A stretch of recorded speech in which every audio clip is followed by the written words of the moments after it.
একদম আলু ভাজাটা রেডি হয়ে গেছে। কতটা সুন্দর লোভনীয় হয়েছে দেখতেই পাচ্ছেন বন্ধুরা। এইভাবে কিন্তু আলু ভাজবেন আর একটু বিউলির ডাল করবেন। এবার নামিয়ে নেব। নমস্কার বন্ধুরা, শ্যামলী ব্লগে আপনাদের স্বাগত জানাই। আর ঝিমঝিম করে বৃষ্টি পড়ছে, এই বৃষ্টি গুঁড়ো আলু ভাজা খেতে খুবই ভালো লাগবে। তা আমি গুঁড়ো আলু ভাজা করব, ভিডিওটা পুরো দেখবেন, ভালো লাগবে। আর বর্ষা এইভাবে বানিয়ে খাবেন, আমি কিভাবে বানাবো পুরো ভিডিওটা দেখবেন, খুব ভালো লাগবে। এই গুঁড়ো আলুগুলো প্রথমে আমি কেটে নেব।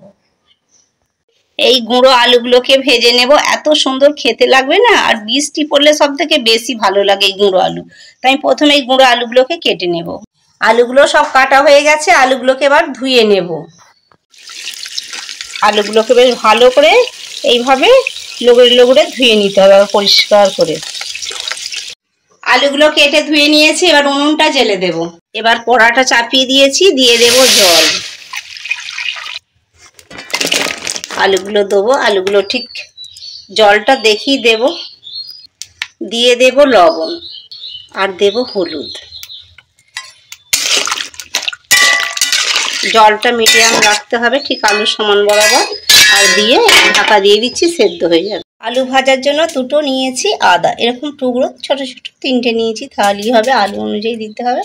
আর নিয়েছি জিরে, জিরেগুলো বেটে নেব।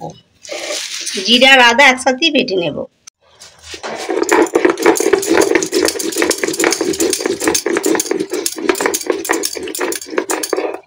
আলু ভাজায় জিরে আদা দিয়ে আলু ভাজা করলে খুবই খেতে ভালো হয়। আর এর সঙ্গে যদি থাকে একটু বিউলির ডাল।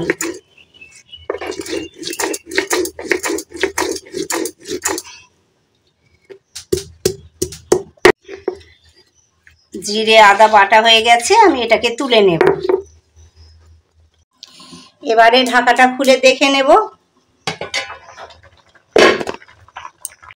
আলুটা একটু কতটা সেদ্ধ হয়েছে, দেখে নেব।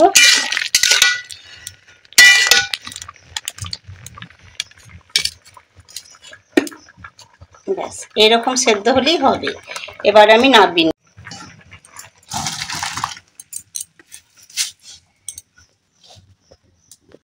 কড়া বসিয়ে দিয়েছি, এবারে দিয়ে দেব তেল। কড়াটি গরম হয়ে গেছে, দিয়ে দিয়েছি তেল। আর একটি দিয়ে দেব শুকনো লঙ্কা।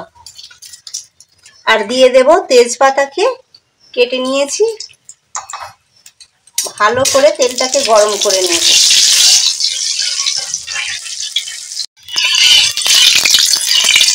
সবসময় তেলটা হইয়ে নিলে পরে আর একটু আলু ভাজাটা জড়াবে না কড়াতে।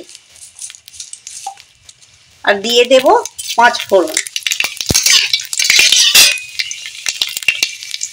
এবারে দিয়ে দেব আলু সেদ্ধ।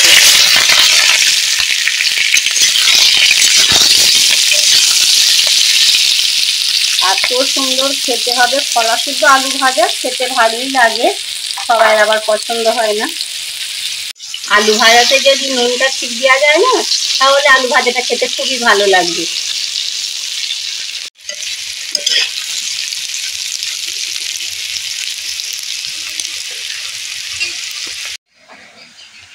এতে আদা আছে, জিরে আছে বাটির মধ্যে। আর নিয়ে নেব ঝাল লঙ্কার গুঁড়ো। এই ঝাল লঙ্কাটা দিলে আলুটা খেতে খুবই ভালো লাগবে।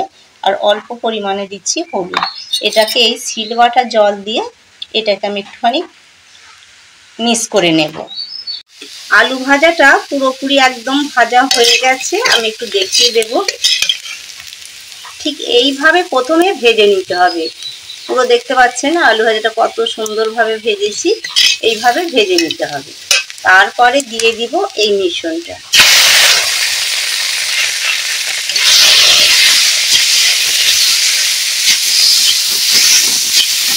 এই গুঁড়ো আলু ভাজা আমাদের কিন্তু মায়ের রান্না পুজোয় এইভাবে ভাজা হয়। কিন্তু এই ঝাল মশলাটা দেবো না, এমনি ভাজা হবে। একদম এমনি, লঙ্কা ছিঁড়েও নয়, এমনি তেল দিয়ে আলুটা ভাজা হয়।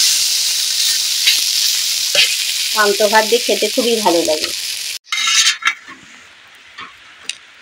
একদম রেডি। কতটা সুন্দর দেখতে হয়েছে।